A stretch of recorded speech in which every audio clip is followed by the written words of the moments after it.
Ketua OJK dan dua pejabatnya mundur usai IHSG anjlok. Kita akan diskusikan hal ini bersama Direktur Eksekutif sekaligus pendiri Center of Economic and Law Studies, Bima Yudhistira, yang terhubung saat ini bersama kami lewat sambungan dalam jaringan. Mas Bima dengan Tifal di sini, selamat malam. Selamat malam. Anda sudah membayangkan bahwa ujungnya seperti ini? Pagi tadi Direktur Utama Bursa Efek Indonesia mengundurkan diri dan sekarang 3 orang dari OJK yang juga melakukan hal yang sama. Ini presiden yang tidak pernah ada dalam sejarah sektor keuangan ya, baru pertama kali terjadi. Ketua dari OJK, sejak OJK dibentuk bahkan, atau bisa dikatakan sejak reformasi tahun 98 ini belum pernah terjadi. Jadi ini kabar yang sangat mengejutkan. Dan sepertinya bukan hanya soal IHSG yang kemarin dikritik atau disuspend oleh MSCI, tapi ada yang lebih dalam daripada itu. Ini akumulasi mulai dari adanya intervensi pada independensi Bank Indonesia, kemudian adanya akuisisi pada beberapa lahan yang kemudian dikelola oleh Agrinas, dikelola oleh BUMN dan Antara. Tapi yang terbaru juga perubahan regulasi di bursa saham, di mana asuransi jasa keuangan itu yang tadinya hanya 8% boleh penempatan di saham, tapi sekarang bisa mencapai 20%. Ini saya kira cara-cara seperti ini intervensi langsung dari eksekutif, dari pemerintahan kepada otoritas moneter, otoritas keuangan, ini akhirnya yang kita lihat sekarang ya. Jadi ini mungkin sudah tidak tahan lagi, akhirnya mereka melakukan kritik secara vulgar, secara publik dengan melakukan pengunduran diri. Oke, ditambah lagi tadi siang saat ditemui wartawan di Wisma Danantara Indonesia, Menko Purbaya Yudisadewa juga bilang ada kesalahan fatal yang membuat akhirnya Dirut BEI mengambil sikap untuk pengunduran diri. Itu tadi merespon dari MSCI dan hal-hal lain yang terlihat dalam perdagangan dalam 2 hari berturut-turut kita terkoreksi cukup dalam. Menurut Anda, kalau membaca analisis ya, sampai saat ini pun sudah ada 3 pejabat OJK, hal apa yang mungkin perlu diantisipasi dari sekarang menurut Anda, Mas? Yang kita akan lihat Senin ya, karena hari pembukaan perdagangan di bursa saham, kemudian rupiah juga pergerakannya akan terlihat pada hari Senin. Jadi bisa dibayangkan bagaimana reaksi dari sektor keuangan. 2 indikator itu saham kemudian rupiah. Sekarang rekomendasi dari MSCI kan masih bulan Mei, janjinya akan diperbaiki. Sementara respon dari pelaku pasar itu pastinya akan melihat bahwa situasinya bisa dikatakan kurang membaik dalam waktu yang dekat, dan bahkan tekanan-tekanan itu masih akan meningkat. Tapi yang jelas ini mengirim sinyal bahwa situasi ekonomi sedang kurang baik-baik saja atau tidak baik-baik saja, dan perlu dilakukan langkah-langkah yang cukup serius. Salah satunya adalah ya mencabut itu regulasi bahwa asuransi itu bisa 20% penempatan di pasar saham. Karena ini akan mengulang kejadian seperti Asabri, di mana banyak BUMN, perusahaan-perusahaan swasta yang menaruh uangnya di pasar saham, itu karena porsinya lebih besar sehingga mereka menjadi terjerat pada spekulatif yang ada di pasar saham yang merugikan sebenarnya.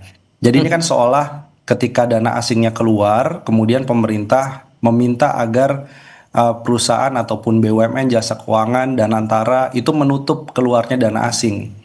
Berarti kan ini bukan berdasarkan pada kinerja perusahaan sehingga banyak BUMN itu masuk ke saham, tapi sekedar instruksi, intervensi untuk menjaga stabilitas dari saham.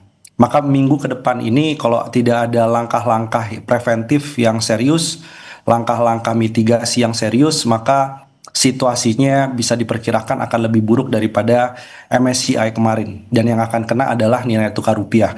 Satu-satunya hal yang membuat kenapa saham turun begitu dalam, rupiahnya masih di level 16.700. Kita masih terbantu oleh adanya pelemahan dolar terhadap semua mata uang yang ada di dunia.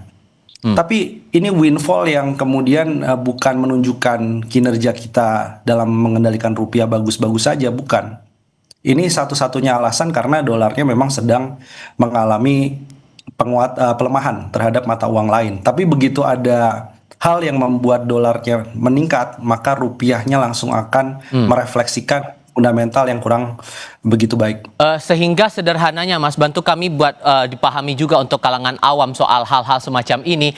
Kalau ada kondisi sedemikian, efek apa yang bakal dirasakan masyarakat secara langsung? Secara langsung, satu, yang mau bikin usaha dan minjam kredit, persepsi resikonya jadi naik, suku bunganya jadi lebih mahal. Kemudian approval waktu untuk mendapatkan kucuran kredit itu jadi lebih lama, banknya akan lebih waspada, lebih hati-hati.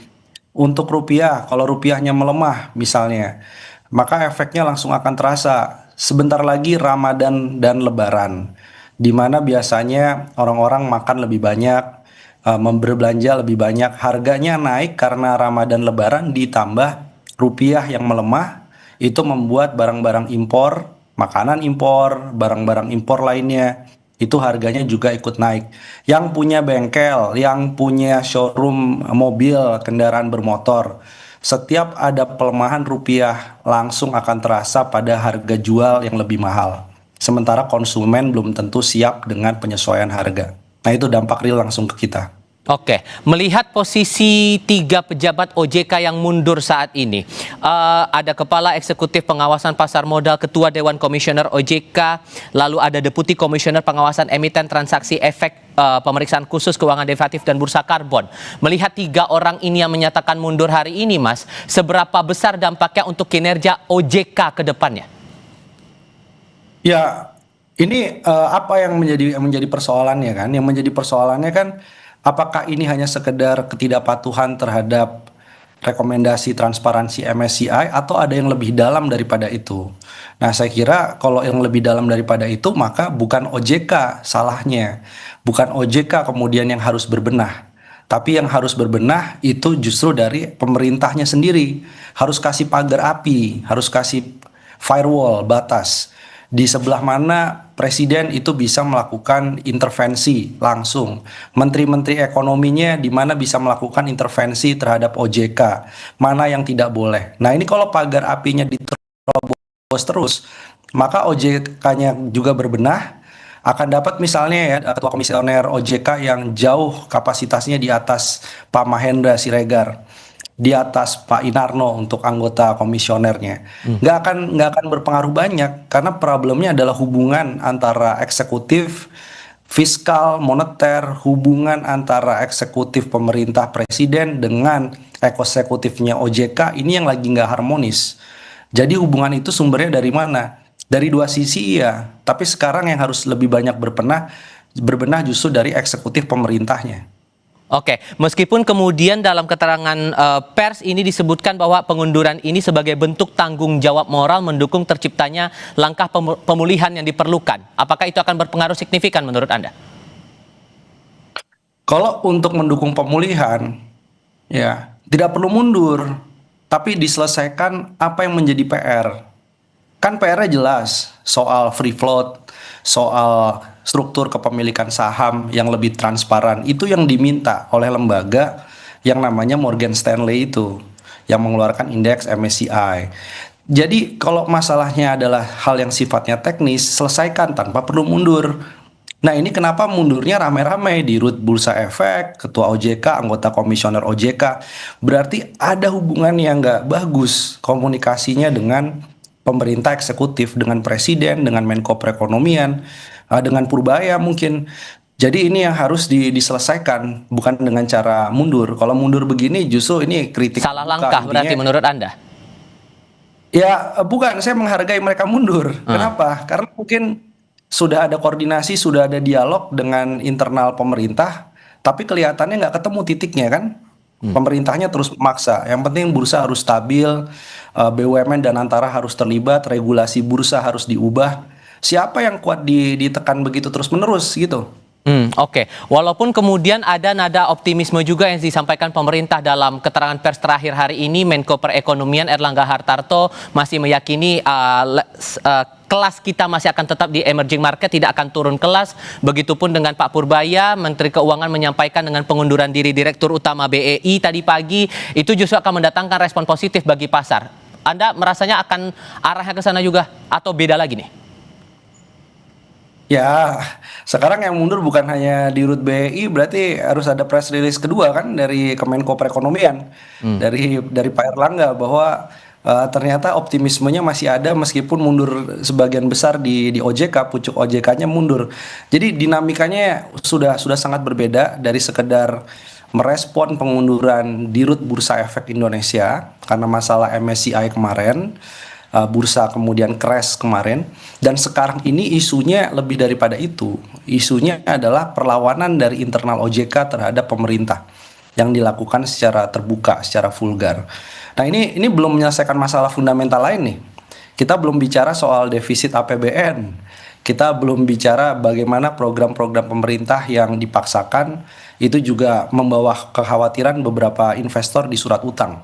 Nah, ini baru pasar sahamnya aja. Tapi kalau dilihat responnya adalah dengan merubah regulasi, kemudian melakukan tekanan terhadap independensi, maka bisa dimaknai juga yang dilakukan Pak Mahendra dengan mundur ini seperti setia kawan ataupun solidaritas juga dengan Gubernur Bank Indonesia.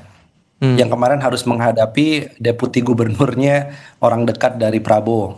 Oke, walaupun kemudian dari pemerintah juga pagi tadi atau siang tadi juga memberikan beberapa langkah yang coba diupayakan untuk memastikan lagi ekosistem investasi di negara kita ini betul-betul aman, terutama di pasar modal. Saya sebut 3, demutualisasi bursa efek, kemudian peningkatan free float saham dari 7,5% jadi 15%, lalu ada penambahan limit investasi di dana pensiun dan juga asuransi yang awalnya 8% jadi 20%. Anda merasa bahwa 3 itu jadi jalan keluar untuk bisa memperbaiki masalah ini terutama di pasar modal? Enggak, sama sekali enggak ya. Kenapa? Soal yang terakhir ya, yang terakhir poin ketiga. Itu dengan pelebaran investasi saham oleh perusahaan asuransi. Ini asuransi ini kondisinya sedang berat sebenarnya. Jadi kalau dilihat pertumbuhan industri asuransi ini salah satu industri yang sejak lama lah. Ini punya beberapa pertimbangan untuk mereka melakukan penempatan dana. Jadi sebagian besar masuknya kemana? Ke surat utang pemerintah biar aman, deposito biar aman.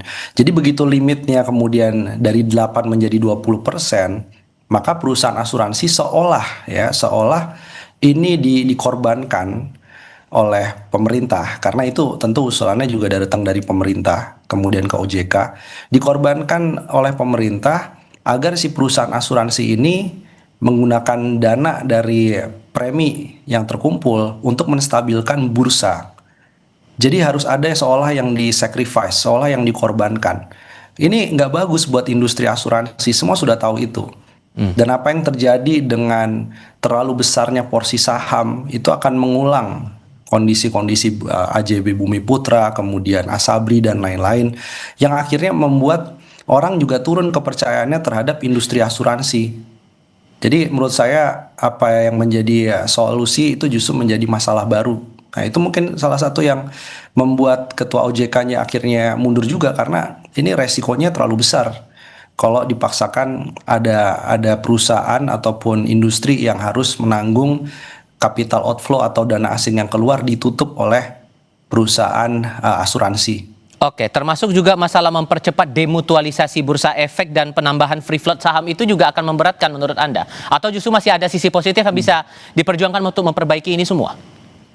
Free float setuju sekali. Jadi yang jadi problem dari MSCI itu nomor satunya adalah struktur kepemilikan saham yang bisa benar-benar diperdagangkan ke publik, yang orangnya itu investor publik, mau dia institusi ataupun investor retail. Yang penting tidak terafiliasi dengan pemilik perusahaan. Kalau enggak nanti sahamnya menjadi saham pura-pura. Dan Indonesia memang free floatnya salah satu yang terendah dibandingkan negara ASEAN lainnya. Ada yang 25% bahkan free floatnya. Jadi kalau kita menuruti yang dilakukan oleh MSCI sejak lama, maka isunya nggak jadi persoalan seperti sekarang nih, nggak ada crash seperti sekarang. Itu setuju, itu kesalahan dari bursa efek. Mungkin emailnya keselip dari MSCI atau rekomendasinya dianggap rekomendasi sampingan. Itu satu hal yang memang jadi perbaikan positif. Tapi perbaikan positif yang nomor 2 tadi dan nomor 1 tadi tertutup oleh yang nomor 3, yaitu asuransi dengan penempatan dana di saham lebih besar. hingga 20%. Jadi ketutup semua tuh yang bagusnya. Oke. Soal demutualisasi mempercepat itu memungkinkan tidak, Mas? Ya saya kira memungkinkan ya. Ini sebenarnya tujuannya adalah untuk membuat perlindungan terhadap investor retail, membuat transparansi, dan juga membuat agar kedalaman sektor keuangan kita itu semakin bagus. Jadi ini semua rekomendasi dari MSCI nggak ada masalah. Itu rekomendasi teknis yang harusnya sudah dilakukan sejak lama. Nah, cuman sekarang kok hanya karena MSCI kemudian ada aturan-aturan lainnya di luar dari rekomendasi MSCI. MSCI nggak pernah tuh bilang soal asuransi harus 20% atau Danantara harus membeli saham lebih banyak lagi di bursa efek. Nggak ada itu. Itu ide murni dari pemerintah, ide murni dari hasil diskusi dengan OJK sebelumnya. Jadi disinilah yang harus dijaga pagar api antara proses ataupun konsep memperbaiki pasar saham itu dengan intervensi politik mendukung program-program tertentu dari pemerintah. Nah, di sini OJK selama ini coba menjaga terus kan pagar apinya. Mungkin yang terakhir ini karena kesalahan teknis kemarin akhirnya diterobos dan pagar apinya begitu diterobos kelewatan dianggap intervensi berlebihan kepada otoritas keuangan. Oke, ini kan yang menjadi kekhawatiran saat posisi kita yang awalnya emerging market turun jadi frontier market. Dengan kondisi seperti ini, Mas, sudah ditambah lagi ada 3 pejabat OJK yang mundur. Apakah ini masih bisa kita tangani, kita tanggulangi kemungkinan potensi turun kelas itu? Ya, semua tergantung. Sekarang bolanya kan aneh juga kalau merajuk atau meminta ketua OJK untuk balik lagi. Karena ini pengunduran dirinya pun sudah dilakukan secara terbuka kepada publik di depan wartawan. Jadi yang bisa dilakukan apa? Berarti segera lakukan fit and proper test secara darurat nih. DPR juga mulai hari Senin mungkin harus berpikir nih untuk pembukaan calon ketua OJK yang baru, kemudian komisioner yang menggantikan Pak Inarno Jayadi.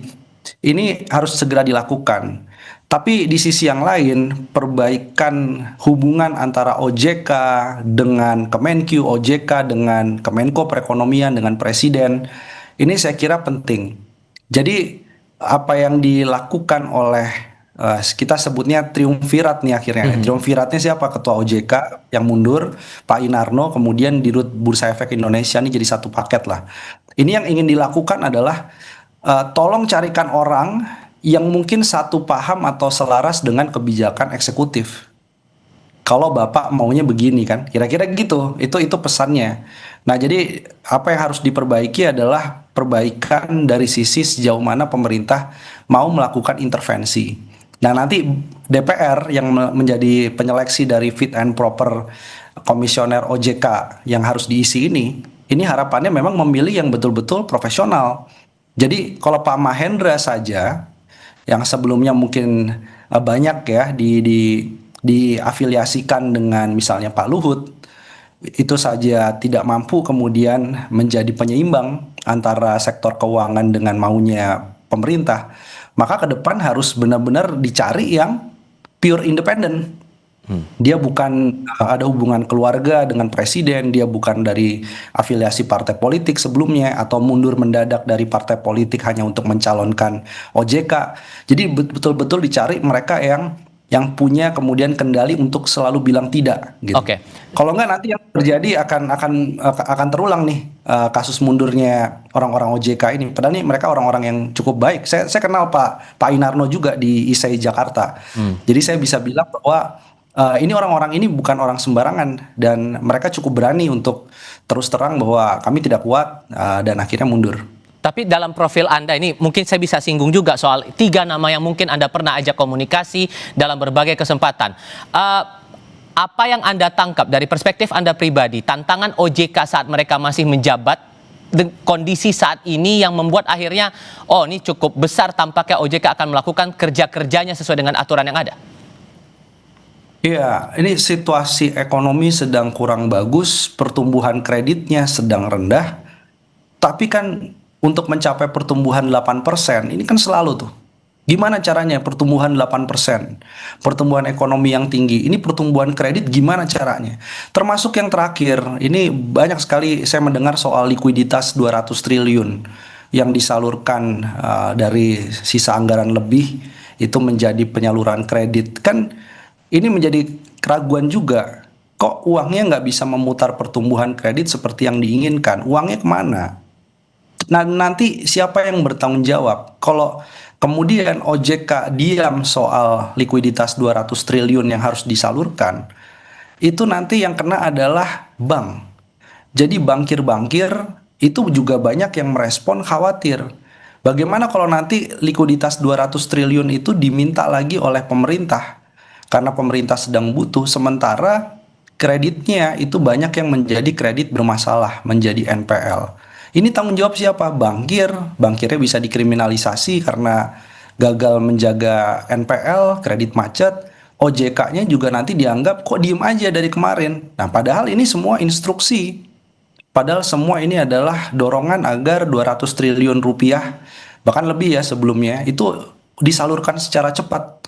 Meskipun pertumbuhan kreditnya sedang lesu, permintaan kredit itu lagi turun. Undisbursed loan atau kredit yang sudah dikomitmenkan tidak disalurkan itu jumlahnya besar, tapi bankirnya cemas gitu karena merasa ini ada tekanan untuk segera menyalurkan. Nah, cara-cara begitu saya kira sangat tidak profesional, sangat tidak memahami bahwa ini masalahnya bukan likuiditas, tapi masalahnya ada sisi di permintaan yang lemah.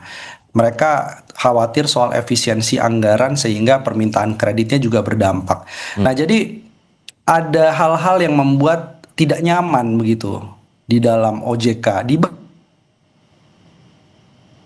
OJK dan Bank Indonesia. Jadi sama-sama merasa kurang begitu nyaman untuk seolah dianggap pasif selama ini tidak membantu, padahal tugas mereka OJK dan Bank Indonesia ini punya beberapa kesamaan meskipun dua lembaga yang terpisah. Salah satunya adalah menjaga stabilitas, mengelola resiko. Jadi dia adalah balancing atau pemain tandem dari pemerintah. Jadi kalau pemerintahnya ngegas, pemerintahnya ingin pertumbuhan tinggi, maka yang menjaga sektor keuangan tidak sembrono, sektor keuangan masih terkelola resikonya, itu OJK dan Bank Indonesia. Nah, jadi tangan sebelah kiri kira-kira untuk menahan adanya pertumbuhan yang tidak pada tempatnya, itu sekarang sedang dilemahkan. Nah, itu yang membuat kerja mereka jadi nggak nyaman. Dan mereka juga tentu akan dapat banyak sekali komplain dari para bankir yang khawatir bahwa cara-cara intervensi berlebihan itu akan membuat mereka justru akhirnya juga dirugikan. Dan secara personal Anda membaca kerja-kerja yang dilakukan oleh Pak Mahendra Siregar, Pak Inarno Jayadi, dan Pak Aditya Jaya Antara ini juga terkendala di sini. Mungkin Anda pernah ngobrol singkat atau mungkin berbagi pandangan perspektif soal kinerja OJK selama mereka menjabat? Oh ya, saya jangankan dengan ini ya, dengan komisioner, tapi dengan berbagai forum, Bank Indonesia, OJK juga gitu ya. Selalu saya sampaikan bahwa tenang aja gitu ya, bahwa lakukan apa yang konstitusi harus membuat mereka melakukan pengawasan, ya, melakukan pengendalian terhadap resiko keuangan, itu terus dilakukan aja. Kalau memang beberapa program, saya sampai bilang, kalau beberapa program seperti makan bergizi gratis, Kopdes Merah Putih, food estate, itu kemudian menimbulkan efek bahwa bank harus menyalurkan pinjaman yang beresiko, padahal proyeknya mungkin sedang ada bermasalah, maka kalian sebagai OJK yang punya kendali untuk bilang tidak gitu, untuk bilang bahwa jangan menyalurkan ke sektor-sektor yang beresiko tinggi, baik multifinance, baik modal ventura, apalagi perbankan, bank syariah termasuk. Nah, ini yang selalu kita ingatkan gitu. Sehingga apa? Sehingga memang OJK ini punya marwah, OJK ini punya integritas. Karena sebelumnya kita sadar betul yang membuat OJK juga sempat melemah adalah kasus soal dana CSR yang kemudian terindikasi mengalir ke beberapa anggota dewan saat itu yang sedang diselidiki oleh KPK. Yeah. bahwa lembaga-lembaga ini punya permasalahan soal itu iya. Tapi dalam konteks kebijakan yang berbasis pada data, kebijakan yang memang berbasis pada pengendalian resiko, mereka paham soal itu. Nah, mereka harus bilang bahwa nggak boleh terlalu banyak diintervensi oleh kepentingan dari kekuasaan atau politik. Nah, ini mungkin limitnya nih, sudah cukup lama, tapi dipendam, ditahan-tahan, tapi kemudian limitnya sudah nggak ada lagi, sehingga mau nggak mau mereka terpaksa membuka kepada publik. Oke, sehingga menurut Anda, Mas, kalau kemudian dalam keterangan pers disampaikan ini tidak akan mengganggu kerja-kerja OJK setelah 3 pejabatnya menyatakan pengunduran diri, Anda merasa yakin bahwa ruang kerja-kerja OJK ini betul-betul bisa tetap berjalan normal atau ada hal yang wajib betul diantisipasi? Ya, gimana pun juga kan ketua OJK. Kalau yang mundur staf atau yang mundur anak magang ya beda ya. Ini kan yang mundur ketua OJK, ketua Dewan Komisioner OJK, ini kan pucuk pengambil keputusan yang paling tinggi juga secara kolektif kolegial di antara anggota komisioner lainnya. Sehingga ini kan yang menjadi problem bukan hanya fungsi pengawasan tetap berjalan, ya itu kan yang ngerjakan departemen, yang ngerjakan kan level-level kemudian pengawasan secara teknis. Tapi kan pengambilan kebijakan tetap pada ketua OJK, tetap pada Dewan Pengawasan Pasar Modal tuh Pak Inarno di situ. Jadi menurut saya apakah fungsi akan terganggu? Jawabannya iya, ya fungsi akan terganggu. Apakah nanti kalau ada PLT, misalnya PLT ketua OJK itu bisa menyelesaikan masalah? Belum tentu, karena damage has been done. Jadi brand dari OJK-nya pun sekarang hubungan yang tidak harmonis dengan pemerintah sekarang terbuka kepada publik. Nah, mengobati itu tuh, ini butuh strategi yang beda, bukan sekedar menggantikan pos yang kosong dengan orang yang baru. Tapi harus ada strategi-strategi yang memang menyelesaikan masalah intinya gitu. Sehingga menurut Anda, ini kadung sudah Ketua OJK Pak Mahendra Siregar menyatakan pengunduran diri. Entah itu PLT atau mungkin pejabat baru definitif nantinya, apakah profil yang harus mengisi posisi Ketua Dewan Komisioner OJK ini harus seperti Pak Mahendra secara track record, kemampuan, pengetahuan, dan hal-hal mendukung lainnya? Nah, ini kita harus jaga bersama ya, ini minta tolong Kompas juga ya untuk menjaga bersama-sama. Kenapa? Karena dengan situasi yang ada sekarang dan apa yang terjadi bukan hanya di OJK tapi di lembaga lain, maka ekspektasi kita tentu kalau ditanya selalu pengennya yang jauh lebih hebat daripada Pak Mahendra, jauh lebih hebat daripada Pak Inarno dari kapasitas, integritas, kemudian dari berbagai pengalaman ya sebelumnya. Tapi situasi sekarang ini justru harus mendapat pengawasan publik, pengawasan media, karena pejabat pengganti ataupun definitifnya ini bisa jadi dipilih justru melalui sistem pemilihan yang membuat ex anggota partai politik bisa masuk atau circle terdekat dari eksekutif bisa masuk yang justru punya konflik kepentingan. Kita publik maunya lebih tinggi, tetapi dengan situasi ekonomi politik yang ada sekarang, ini justru lebih berbahaya lagi, yang lebih buruk nantinya dari Pak Mahendra itu bisa mengisi pos itu. Nah, ini makanya harus dijaga bersama-sama, karena OJK ini saya kira defense terakhir juga.